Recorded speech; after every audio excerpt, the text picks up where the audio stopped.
Hello everyone, चलिए आज हम पढ़ने जा रहे हैं सूचक इंडिकेटर्स।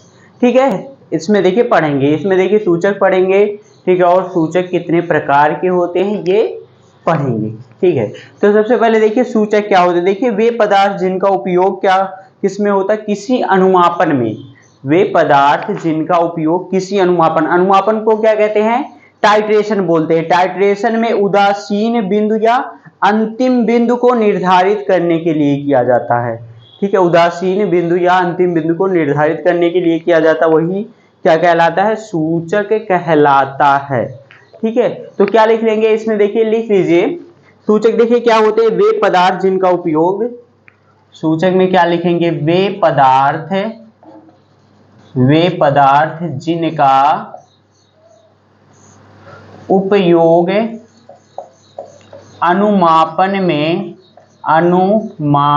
अनुमापन को देखिए इंग्लिश में क्या बोलते हैं, टाइट्रेशन बोलते हैं। टाइट्रेशन में उदासीन बिंदु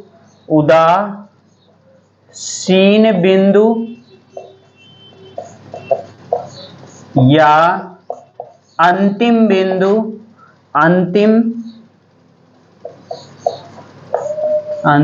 बिंदु, ठीक है, को निर्धारित करने के लिए किया जाता है।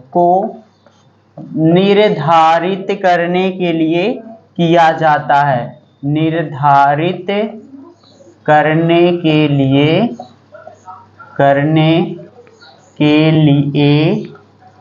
किया जाता है। क्या कहलाता है, सूचक कहलाता है। सूचक कहलाते हैं। ठीक है, ये समझ के क्या होते हैं सूचक। देखिए वे पदार्थ जिनका उपयोग अनुमापन में उदासीन बिंदु या अंतिम बिंदु को निर्धारित करने के लिए किया जाता है, सूचक कहलाता है। ठीक है, अब आगे देखिए, देखते हैं कि अम्ल क्षार सूचक क्या होते हैं। देखिए अम्ल क्षार सूचक देखिए क्या होते हैं। अम्ल क्षार सूचक वे पदार्थ होते हैं जो अम्लीय तथा क्षारकीय विलयनों में रंग क्या देते हैं, भिन्न भिन्न देते हैं। ठीक है, तो क्या कहेंगे, अम्ल क्षार सूचक वे पदार्थ हैं जो अम्लीय तथा क्षारीय विलयनों में रंग भिन्न भिन्न देते हैं या फिर भिन्न भिन्न होता है जिनका रंग। ठीक है, तो ये लिख लेंगे। ठीक है, इसको लिख लीजिए कि अम्ल क्षार सूचक वे पदार्थ हैं, अम्ल क्षार सूचक वे पदार्थ हैं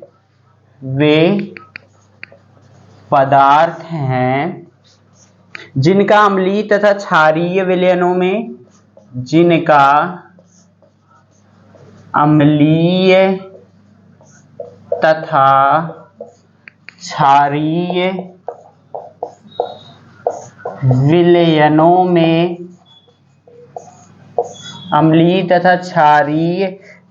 में रंग भिन्न भिन्न होता है।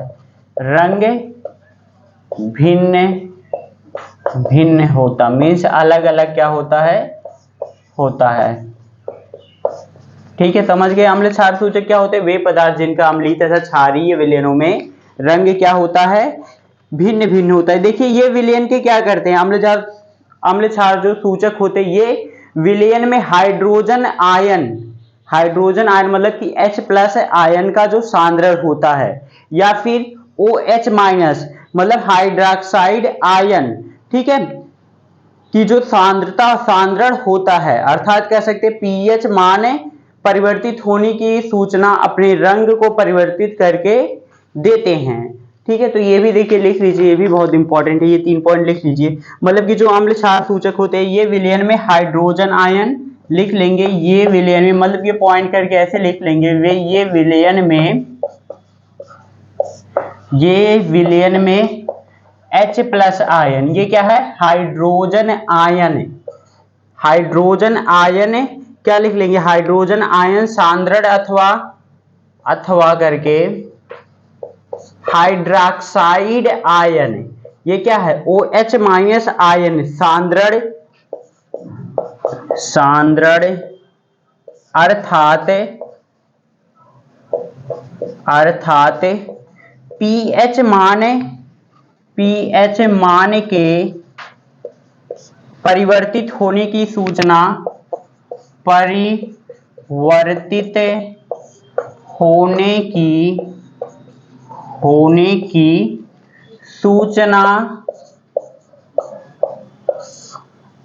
अपने रंग को परिवर्तित करके देते हैं, अपने रंग को परिवर्तित करके देते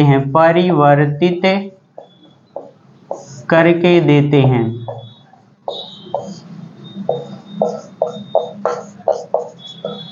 समझ रहे हैं। तो देखिए क्या होते हैं जो अम्ल क्षार सूचक है, ये विलयन में हाइड्रोजन आयन सांद्रण अथवा हाइड्रोक्साइड आयन सांद्रण अर्थात पीएच मान के परिवर्तित होने की सूचना अपने रंग को परिवर्तित करके देते हैं। अभी देखिए पीएच मान हम आगे पढ़ेंगे, ठीक है।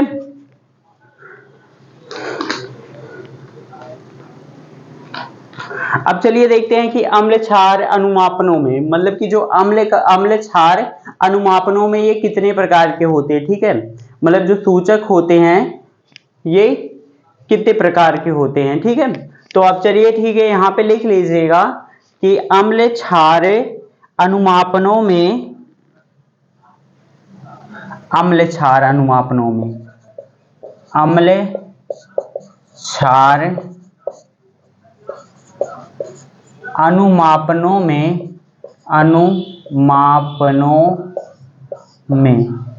ठीक है। अभी देखिए बता दे रहे कौन कौन सा उपयोग होता है अम्ल क्षार अनुमापनों में। सामान्यतः ज्यादातर तीन ही हम क्या करते हैं, सूचक का प्रयोग करते हैं, ठीक है। एक क्या हो गया लिटमस पेपर, दूसरा मेथिल ऑरेंज और तीसरा क्या हो गया फिनाल्फैथिलीन का हम उपयोग करते हैं। किसका, अम्ल क्षार अनुमापनों में हम केवल ज्यादातर तीन ही सूचक का प्रयोग करते हैं। पहला क्या हो गया लिटमस पेपर, ठीक है। दूसरा देखिए क्या है मेथिल ऑरेंज,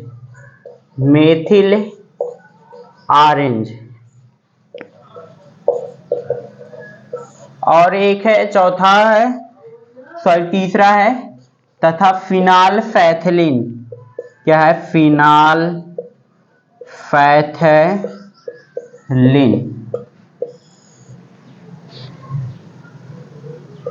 ये हो गया फिनाल्फैथिलीन, ठीक है। तो हम अम्ल क्षार अनुमापनों में यही तीन सूचक का ज्यादातर प्रयोग करते हैं। पहला हो गया लिटमस पेपर, मेथिल ऑरेंज और तीसरा हो गया फिनाल्फैथिलीन। ये तीन सूचक बहुत ज्यादा यूज होते हैं। अब चलिए आगे हेडिंग डाल लीजिए सूचकों के प्रकार, मतलब कि सूचक कितने प्रकार के होते हैं। यहाँ पे हेडिंग डाल लीजिएगा सूचकों के प्रकार, ठीक है। सूचक देखिए निम्न प्रकार के होते हैं, जैसे प्राकृतिक सूचक हो गया, संश्लेषित सूचक हो गया, गंध युक्त सूचक हो गया, सर्वव्यापी सूचक हो गया, ठीक है। हेडिंग डालिए सूचकों के प्रकार, हेडिंग डालिए आपने सूचक के प्रकार। देखिए सूचक क्या होते हैं, निम्न प्रकार के होते हैं, ठीक है। सूचक क्या होते हैं निम्न प्रकार के होते हैं। इसमें पहला हेडिंग डालिएगा प्राकृतिक सूचक, क्या डालिएगा प्राकृतिक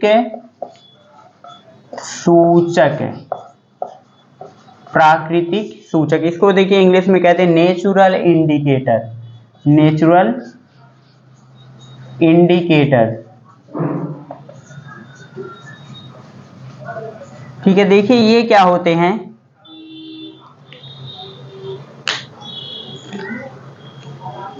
देखिए प्राकृतिक क्या सूचक होते हैं, मतलब कि इस प्रकार के सूचक प्रकृति में पाए जाने वाले पौधों में पाए जाते हैं। मतलब कि जो प्रकृति में क्या होते हैं, जो पौधे होते हैं उसी में क्या होते हैं पाए जाते हैं, ठीक है। तो इसमें क्या लिख लेंगे प्राकृतिक सूचक क्या होते हैं, मीन्स इस प्रकार के सूचक लिखेंगे, इस प्रकार के सूचक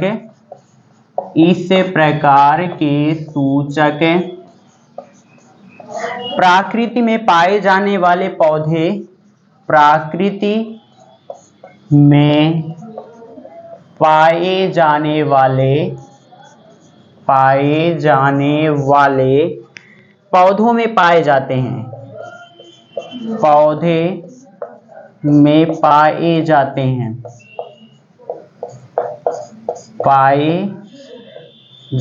ठीक है। पौधों में पाए जाते हैं। समझ रहे हैं? मतलब कि प्राकृतिक सूचक वे सूचक होते हैं जो प्रकृति में पाए जाने वाले पौधों में पाए जाते हैं। ठीक है, अब उदाहरण देखिए, लिख लीजिएगा। उदाहरण मैं यहाँ पे 3 कॉलम बनवा करके लिखवा दे रहा हूँ।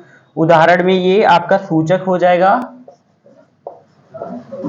ठीक है, इधर देखिए अम्लीय माध्यम में रंग रहेगा, मतलब कि ये अम्लीय माध्यम में रंग, अम्लीय माध्यम में रंग। अब देखिए ये क्या रहेगा, इधर डाल लीजिएगा क्षारीय माध्यम में रंग, क्षारीय माध्यम में रंग, माध्यम में रंग। ठीक है, देखिए पहला क्या है, लिटमस। लिटमस, लिटमस देखिए ये प्राकृतिक सूचक है। ठीक है, ये अम्लीय माध्यम में, ये देखिए इसका जो रंग रहता है ये लाल रहता है। क्षारीय माध्यम में इसका जो रंग रहता है ये कैसा रहता है, नीला रहता है। ठीक है, अब देखिए लाल पत्ता गोभी का रस, दूसरा क्या हो गया, लाल पत्ता गोभी का रस, लाल पत्ता गोभी का रस, यही हो गया ना, लाल पत्ता गोभी का रस। इसमें देखिए अम्लीय माध्यम में इसका जो रंग रहता है ये लाल ही रहता है। ठीक है, लेकिन क्षारीय माध्यम में ये रंग कैसा हो जाता है, हरा हो जाता है। तीसरा देखिए हल्दी जो होती है, हल्दी भी देखिए ये प्राकृतिक सूचक है। क्या है, हल्दी। देखिए हल्दी का जो अम्लीय माध्यम में जो रंग रहता है ये कैसा रहता है, पीला रहता है। ठीक है, अम्लीय माध्यम में इसका रंग कैसा रहेगा, पीला रहता है, लेकिन क्षारीय माध्यम में कैसा हो जाएगा, लाल भूरा हो जाएगा। ठीक है, लाल भूरा ये हो जाएगा। ठीक है, और चौथा देखिए हाइड्रेंजिया पौधे के फूल, हाइड्रेंजिया, ड्रेंजिया पौधे का फूल। ठीक है, देखिए ये क्या होता है, एक फूल होता है, हाइड्रेंजिया पौधे का फूल होता है। ठीक है, जो कि अम्लीय माध्यम में कैसा रहता है, ये नीला रहता है, और ये क्षारीय माध्यम में कैसा हो जाएगा, गुलाबी हो जाएगा। ठीक है, इसमें कैसा रहेगा, नीला रहेगा, ये इसमें क्या हो जाएगा, गुलाबी हो गया। तो ये सब क्या थे, कुछ एग्जाम्पल्स थे प्राकृतिक सूचक के। ठीक है, इतना देखिए समझ में आया। हाँ चलिए ठीक है, अब चलिए देखते हैं इसी में दूसरा देख लेते हैं, इसी में आ जाएगा। ठीक है, दूसरा देखिए क्या है, यहाँ पे संश्लेषित सूचक, दूसरा हेडिंग डाल लीजिएगा, संश्लेषित सूचक, संश्लेषित सूचक, संश्लेषित सूचक means synthetic indicator, synthetic indicator. Synthetic मतलब कि देखिए जो क्या होते हैं, प्रयोगशाला में बनाए जाते हैं। आप कह सकते हैं कि वह सूचक जो प्रयोगशाला में बनाए जाते हैं उसी को क्या कहते हैं, संश्लेषित सूचक होते हैं। जैसे मेथिल ऑरेंज हो गया, फिनाल फैथिलीन हो गया, तो ये सब क्या है, संश्लेषित सूचक है। मतलब कि इसमें क्या लिख लेंगे, संश्लेषित सूचक में लिखेंगे प्रयोगशाला में निर्मित सूचक को संश्लेषित सूचक कहते हैं। प्रयोगशाला, प्रयोगशाला में निर्मित सूचक, निर्मित सूचक क्या कहलाते, प्रयोगशाला में निर्मित सूचक संश्लेषित सूचक कहलाते हैं। अब जैसे देखिए यहाँ पे एग्जांपल बता दे रहे हैं, दो ही था, दो ही ज्यादा यूज होता है। ठीक है, पहले मान लीजिएगा 3 कॉलम ऐसे बनाएंगे, यहाँ पे भी सूचक हो जाएगा, अम्लीय माध्यम में रंग हो जाएगा, और ये क्षारीय माध्यम में रंग हो जाएगा। ठीक है, तो देखिए सूचक का पहला देखिए क्या, फिनाल फैथिलीन, फिनाल फैथिलीन, फैथिलीन। देखिए फिनाल फैथिलीन ये संश्लेषित सूचक है। अब देखिए अम्लीय माध्यम में इसका रंग कैसा रहेगा। ठीक है, ये देखिए यहाँ पे लिख दे रहे हैं, नहीं तो भूल जाएंगे, ये हो जाएगा अम्लीय माध्यम, अम्लीय, ये क्या हो जाएगा क्षारीय, और इसमें देखिए देखते हैं उदासीन। उदासीन देखिए फिनाइलफैथिलीन है जो अम्लीय माध्यम में कैसा रहता है, ये रंगहीन रहता है, रंगहीन मतलब कि इसका कोई रंग नहीं रहता। क्षारीय माध्यम में कैसा रहेगा, गुलाबी रहेगा, कैसा हो जाएगा, गुलाबी कलर का हो जाएगा।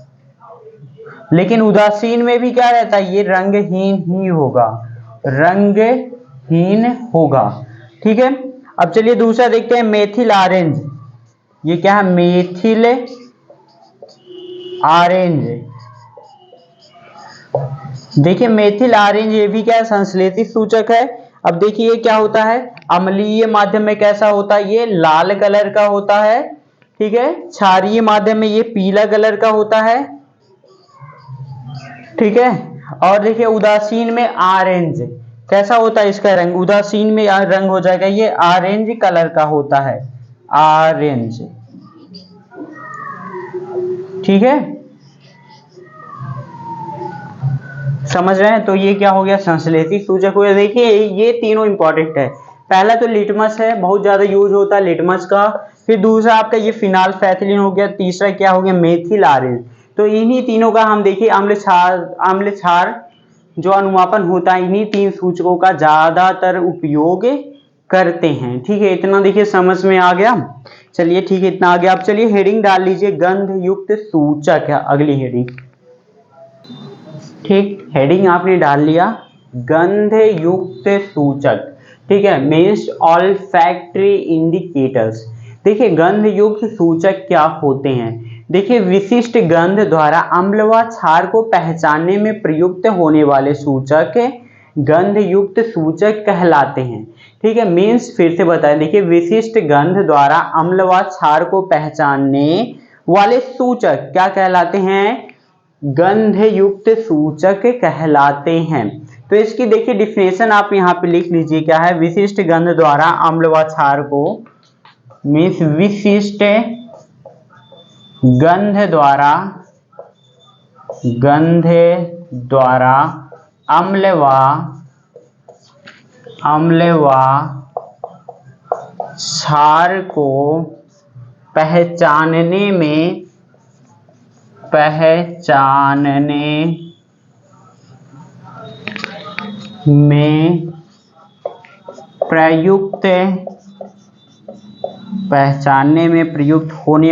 में प्रयुक्त होने वाले सूचक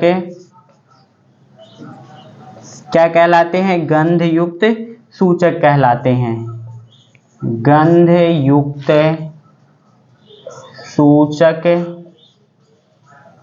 कहलाते हैं।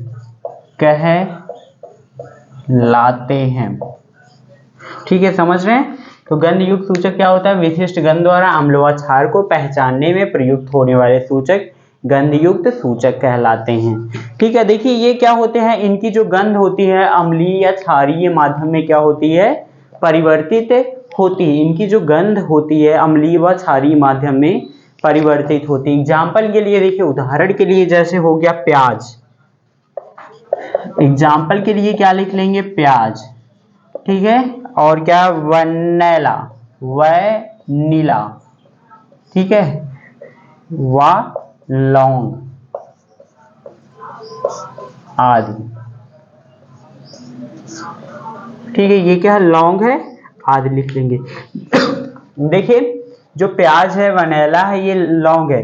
तो इन सब की जो गंध होती है अम्लीय माध्यम में परिवर्तित नहीं होती है। ठीक है, अम्लीय माध्यम में क्या नहीं होती है, परिवर्तित नहीं होती है। लेकिन क्षारीय माध्यम में इनकी जो गंध होती है, प्याज है, वनीला है, व लौंग है, इनकी क्षारीय माध्यम में गंध क्या हो जाती है, कम हो जाती है, मतलब कि अपनी गंध को खो देते हैं। प्याज, वनीला और लौंग अपनी गंध को क्या कर देते हैं, क्षारीय माध्यम में खो देते हैं। ठीक है, ये समझ गए। अब चलिए देखते हैं चौथा क्या है, सर्वव्यापी सूचक। चौथा हेडिंग डाल लीजिएगा, सर्वव्यापी सूचक। सर्वव्यापी सूचक को देखिए क्या बोलते हैं, इसको यूनिवर्सल इंडिकेटर बोलते हैं। क्या बोलते हैं? Universal indicator.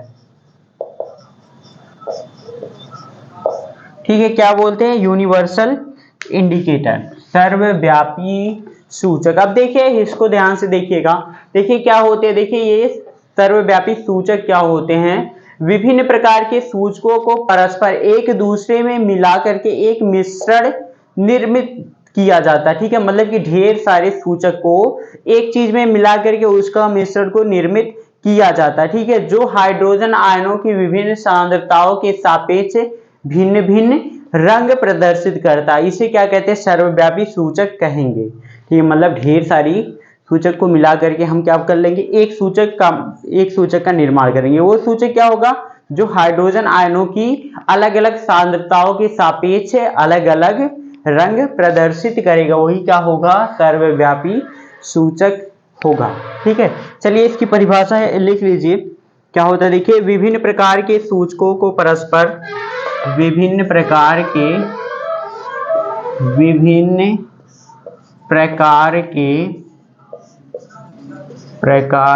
सूचकों को एक दूसरे में मिलाकर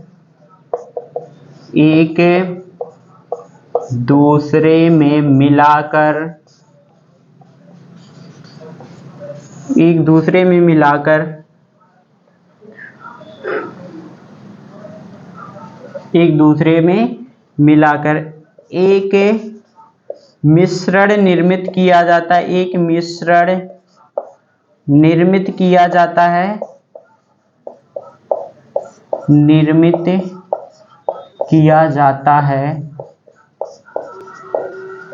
ठीक, इतना समझ में आया? मतलब कि ढेर सारे सूचकों को मिला करके एक अलग से मिश्रण को निर्मित किया जाता है, जो हाइड्रोजन आयनों की मतलब कि H+ आयनों की सांद्रताओं के सापेक्ष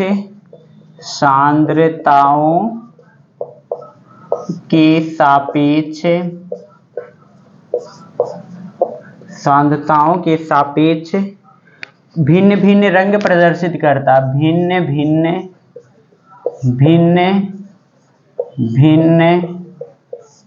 रंग प्रदर्शित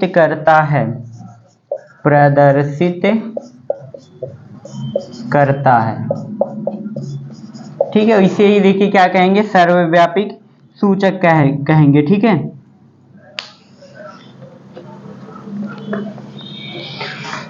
इतना समझ गए? चलिए आगे देखते हैं। देखिए जब सार्वत्रिक मतलब कि जब सर्वव्यापी सूचक को अम्ल क्षार विलयन में मिलाते हैं, ठीक है, जब सर्वव्यापी सूचक को अम्ल या क्षार के विलयन में मिलाते हैं तो एक नया रंग उत्पन्न होता है। ठीक है, यही कह रहे हैं कि मतलब कि ये जो सर्वव्यापी सूचक है, इसको जब हम अम्ल क्षार विलयन में मिलाएंगे तो एक नया रंग उत्पन्न होगा। ठीक है, तो देखिए सूचक के द्वारा नए रंग का पीएच चार्ट पर उपस्थित रंग से मिलान करके अम्ल क्षार की पीएच की प्रबलता ज्ञात कर सकते हैं। फिर से देखिए बता रहे हैं कि सूचक द्वारा उत्पन्न नया रंग का पीएच चार्ट पर उपस्थित रंग से मिलान करके अम्ल क्षार की पीएच तथा उसकी प्रबलता ज्ञात कर सकते हैं। ठीक है, तो यहाँ पे देखिए हम दिखा दे रहे हैं कुछ, ये जैसे जो रंग रहेगा पीएच चार्ट पर, पीएच पे देखिए कितनी वैल्यू रहती है, 0 से लेकर के 14 तक रहती है। अब उसी पे देखिए बता रहे हैं कि जो कौन सा प्रबल अम्ल होगा, कौन सा ये दुर्बल होगा, इसको तो अगले वाले वीडियो में बताएंगे, लेकिन अभी इस पे ये बता दे रहे हैं कौन सा कलर ये शो करेगा। मतलब कि यहाँ से देखिए 0 से लेकर के कितना रहता है, ये 14 तक रहता है। 0 1 2 3 4 5 6 7 8 9 10 11 12 13 14। ठीक है, तो अब देखिए यही जो पीएच होता है, पीएच चार्ट पर जो इनका जो रंग रहता है, कौन से मतलब कि जो प्रबल अम्लीय होते हैं, दुर्बल अम्लीय होते हैं, प्रबल क्षारीय, ये सब मतलब कि साथ से इधर देखिए अम्लीय होते हैं और उधर क्या होते हैं, क्षारीय होते हैं। ठीक है, चलिए देखते हैं, यहाँ पे हम बता दे रहे हैं, इसमें किताब में ही लिखवाएंगे तो टाइम लग जाएगा। ठीक है, देखिए ये दिया गया है। ठीक है, देखिए पीएच चार्ट पर पीएच तथा उसके संगत रंग दिया गया है। मतलब कि अगर देखिए पीएच पर ये 0 रहेगा, मतलब ये चार्ट पर रंग कैसा रहेगा, गहरा लाल रहेगा, तो ये क्या हो जाएगा, अम्लीय हो जाएगी इसकी प्राकृत। वैसे ही देखिए अगर 1 रहेगा तो लाल होगा, तो प्राकृत कैसी होगी, अम्लीय। 2 रहेगा तो हल्का लाल रहेगा, प्राकृत अम्लीय होगी। 3 है तो नारंगी लाल, प्राकृत अम्लीय। 4 है तो नारंगी या प्राकृत अम्लीय। 5 क्या है, पीला नारंगी है, प्राकृत क्या होगी, अम्लीय। 6 है तो पीला हरा होगा, अम्लीय होगा। 7 है हल्का हरा होगा और उदासीन होगा। ठीक है, 8 है हल्का नीला होगा, क्षारीय होगा। 9 है नीला होगा, क्षारीय होगा। 10 पे है गहरा नीला, क्षारीय होगा। 11 जामुनी या क्षारीय होगा। 12 गहरा जामुनी, क्षारीय होगा। 13 बैगनी, ये क्षारीय होगा। और 14 क्या है, गहरा बैगनी है, ये क्या होगा, क्षारीय होगा। तो यही सब थे। ठीक है, सर्वव्यापी सूचक थे, मतलब कि अलग अलग यहाँ पे देखेंगे तो इनका क्या रहेगा, रंग भी क्या होगा, अलग अलग रहेगा। ठीक है, तो आई होप आपको समझ में आया होगा सूचक और सूचक के प्रकार। ठीक है, अगर नहीं समझ में आया होगा तो कमेंट करिए, फिर से बताएंगे। Okay okay, thank you. अगले वीडियो में देखिए जो ये पीएच परिसर है इसी को पढ़ाएंगे। Okay, thank you.